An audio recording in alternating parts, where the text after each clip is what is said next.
right. This is Coach Michael of San Diego Dragon Boat team. I'm going to talk about technique real quick from the paddle for Dragon Boat for paddling on our team. So first thing we're going to talk about is holding our paddle, holding the bottom hand about a fist and a half up from the bottom here. If it's too high, you kind of lose leverage from your body, and if it's too low, you end up starting to pull with that outside arm. Top hand should be cocked a little bit this direction so that we can have a forward pressure from our palm going forward, connecting through our bones. So not straight this way, and definitely not angled this way, more here, and also keep your wrist a little bit more relaxed. When we're paddling, we want to make sure we stack our hands, which means to get our top hand vertical over the bottom hand, not like this. So if you ever hear a coach telling you to stack your top hand, what they're saying is your hands are here and you need to be more over here to get a vertical, a little bit deeper, more connection with the water underneath you. The second thing that a coach might tell you is if you have paddle twist. So sometimes in the Dragon Boat, we'll see that people will paddle with this and it's kind of a little bit from the side. To correct the paddle twist, you want to angle this way so it's more along the side of the gunnel here. That will make sure you're getting the most out of your blade face here. To make that happen, to get that to fix the paddle twist, it's kind of a combination of the bottom hand wrist staying loose and the top hand turning this way. When we're holding our paddle, we want to make sure our wrists aren't like locked here. They're more relaxed, especially when we're entering. When we're entering, our wrists should kind of stay loose, but all the fingers stay on the paddle. Thumb included, pinky included. You can let yourself bend a little bit, but you should not be releasing your hands like this. Right, so for our stroke, San Diego Dragon Boat team, the core of it is coming from it's a hinge from the hips, from your body. A couple things to make sure here. You want to make sure that when you do this hinge together, it's not a bounce. We're not folding on like this.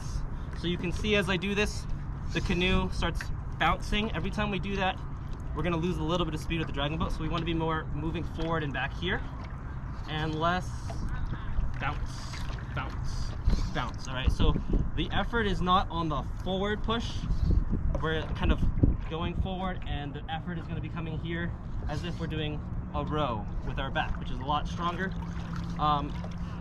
When we do that pull with the back, you need to make sure that your arms are not super tense so that we can stay connected. So if I'm going to paddle with just one hand, it's going to be like this here. As I do this, the outside arm stays straight all the way till the very end. And notice that I'm not pulling with that bottom arm, I'm moving with my body. If I'm pulling with my bottom arm, it's going to look like this, where it starts to bend here at my elbow and it moves a lot quicker in the front. Instead of that, I want to be moving more body, staying connected. The arm is more relaxed, so I'm not punching it out and keeping it there. It's being stretched, it's being pulled as I stretch out my bottom arm. The other thing about the body timing that's really important is that we are leading with the body, not leading with the hands and then following with the body. So if I pull like this, I'm not really using my body for the most of the pull. And what that looks like with a real paddle, it's like this. So if I'm moving my paddle back as I'm traveling forward, and then I sit up at the second part of the stroke, then I'm not really initiating from my back. I'm kind of initiating with my arms pushing down, and then I kind of do a sit-up at the end. We want to make sure we do that sit-up from the beginning. So the difference here, this is moving forward as I'm pulling. So this is my body is following my arms. It goes arms, body, arms, body, arms, body, versus body first. Body first. So notice that my canoe doesn't move. You can see it surging forward. It only surges forward when my body starts moving back.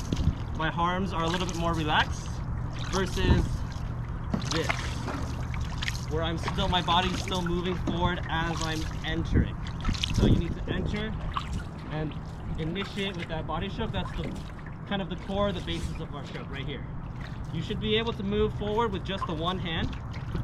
When you do this drill, you might feel a little bit of tension in your wrist, but your arms should be very relaxed, your shoulders relaxed, your body relaxed, just shifting your weight forward and back.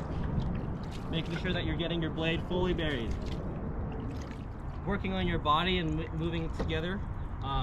If we're all moving our bodies together, our heads should be moving together in the same distance as the person in front of you.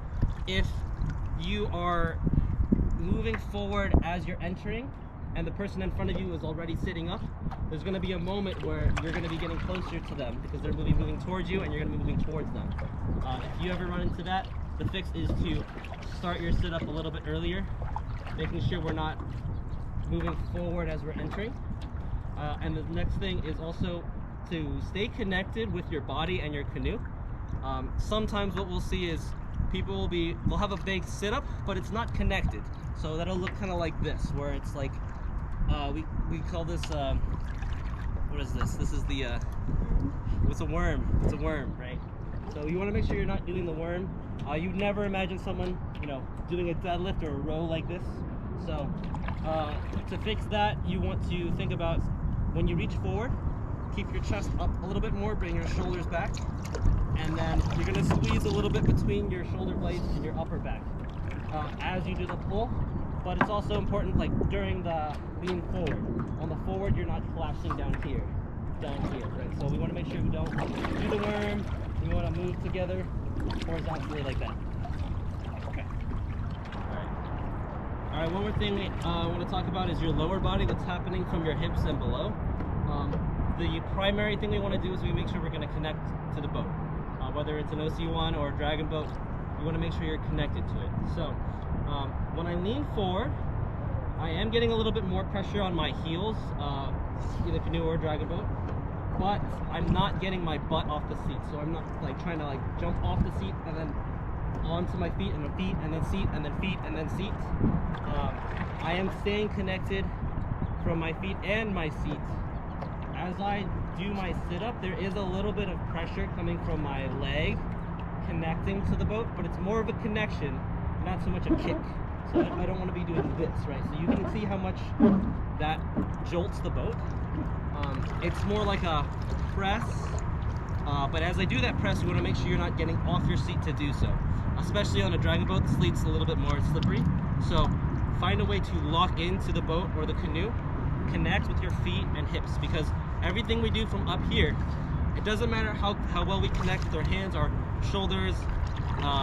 If all of that is not connected to the boat we are trying to move, it doesn't matter, right?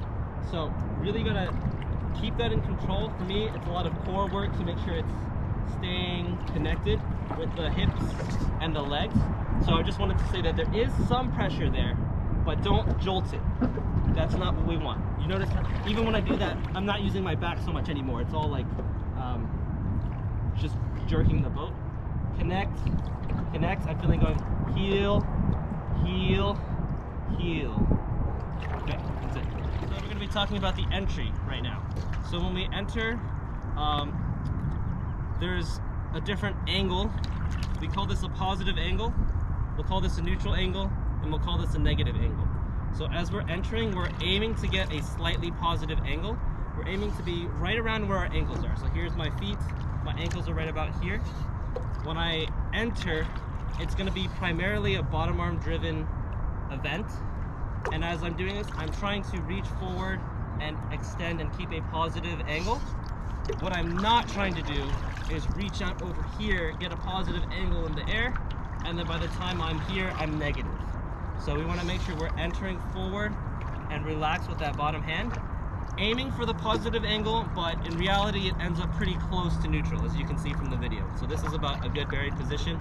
We want to make sure that the whole blade is underneath, and we want to make sure that when we do this, the trajectory of my bottom hand is still moving forward as I'm entering. So we want to reach here, and you can see my elbow is still kind of bent, and as I reach forward, it extends and gets straighter here. That's what we're aiming for. It's a little bit trickier once we start moving with moving water, but that's the feeling. It's almost like extending it at the last possible second, letting the wrist kind of bend a little bit this way to get that final extension here, rather than reaching up here and then missing a lot of the water here. So it's really important to try and reach forward and deeper through the water. Sometimes I'm going to say you're overreaching we're reaching too far up in the air and then we're getting buried like a little bit negative here. We want to be reaching forward and aiming for this buried position. Okay, one more thing on the entry. We want to make sure as we're entering, our body is still moving forward, right? So when we said that we want to initiate our pull with our body moving backward, that means that until we pull, we're still moving forward with that body all the way until we get to the front, and then we initiate with our body from here. We really want to make sure we don't get forward and then kind of like bounce in the front. It's going to be moving your body forward as your hands are going down and initiating with that body sitting up, not necessarily with a twist or a grab up here at front. You'll connect with the water, you won't need to grab there. Make sure your body is moving forward here all the way until you initiate that pull. So when we start moving, it gets a little bit trickier to get that good entry. You want to be aiming for what I call a front splash. So you'll notice if I enter and I splash the water towards me on this side of the blade, that's not a good entry. That means I'm pulling before I'm buried. You want to be aiming to try and get splash coming out from the front as we're entering. So here, here, here. Notice how I'm kind of splashing it forward just ever so slightly. That is a visual cue and a physical, you can feel it, where I'm still moving forward through my entry. Instead of this, if you also hear, it's like a noisy entry. That's me getting cavitation or not connecting in the front versus here.